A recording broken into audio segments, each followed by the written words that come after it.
Y tenemos conexión en directo para analizar toda esta situación con Juan Iranzo, al que conocen todos ustedes. Juan, muy buenas tardes, un placer saludarte. Buenas tardes, encantado. Ante una situación complicada, pues que hay que reconocer y hay que reaccionar de una manera completamente sensata. Estamos ante una situación muy complicada y yo creo que la sensatez se debe imponer por encima de todo.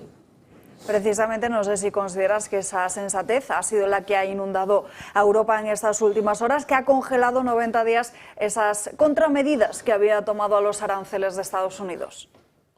Bueno, yo creo que evidentemente las sobrereacciones siempre son muy negativas y en este caso hay que aplaudir precisamente tanto la reacción de Trump, retrasando 90 días cuando menos la aplicación a la mayoría de los países, salvo a China, de esos aranceles, y las contrarreacciones en Europa. Además hay que tener en cuenta que ante subida de aranceles es un gravísimo error subirlos más en otros países, puesto que se deteriora el comercio internacional y todos salimos perjudicados. En eso estoy completamente de acuerdo. ¿Cómo valoras la reacción de los mercados? En el día de ayer las bolsas de Estados Unidos se disparaban y esta misma mañana la fotografía era la misma tanto en los mercados asiáticos como en la bolsa española.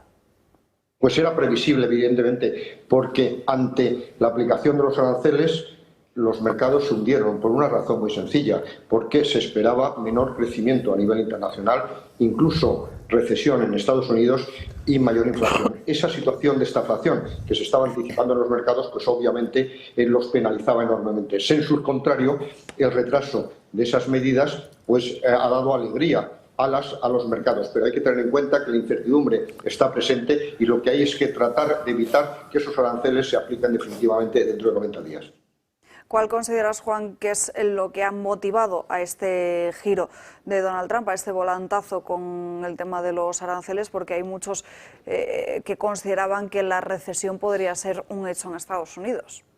Sí, efectivamente. Hay que tener en cuenta que los aranceles, y lo hemos dicho muchas veces en ese mismo programa en directo, hay que poner de manifiesto que los aranceles perjudican sobre todo al que los impone. El proteccionista en el pecado lleva la penitencia.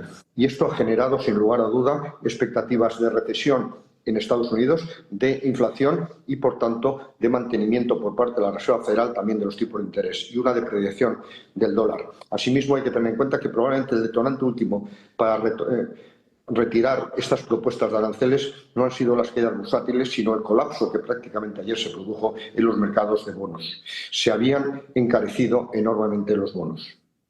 Habían subido los tipos de interés porque había una gran demanda, muy poca demanda de bonos y una gran oferta de bonos. Se habían reducido, lógicamente, la demanda y, por tanto, los tipos de interés se habían disparado y eso penalizaba sobre todo a Estados Unidos.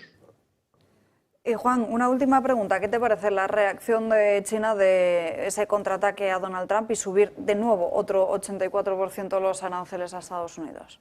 Pues un grave error por ambas partes. En primer lugar, por los aranceles que ha establecido Trump a China, pero en segundo lugar, la respuesta, pues efectivamente lo que hace es penalizar también a China, que por otro lado está respondiendo no solo con esos aranceles, sino desde antes de ayer está permitiendo que su moneda se deprecie respecto al dólar, que es otra medida claramente proteccionista. Y además probablemente esté detrás de la crisis de los bonos que ayer se vivió, porque hay que tener en cuenta que la deuda norteamericana está fundamentalmente en manos, esos bonos están en manos de los japoneses y de los chinos. Por tanto, eso a China le da una cierta fortaleza respecto a Estados Unidos, pero también es verdad que le genera una dependencia, porque si se produce una profunda crisis mantenida en el tiempo de los bonos, significaría grandes pérdidas para China. Yo creo que las respuestas y contrarrespuestas proteccionistas son siempre negativas. En primer lugar, para los países que lo aplican y, en segundo lugar, para el conjunto de la economía mundial.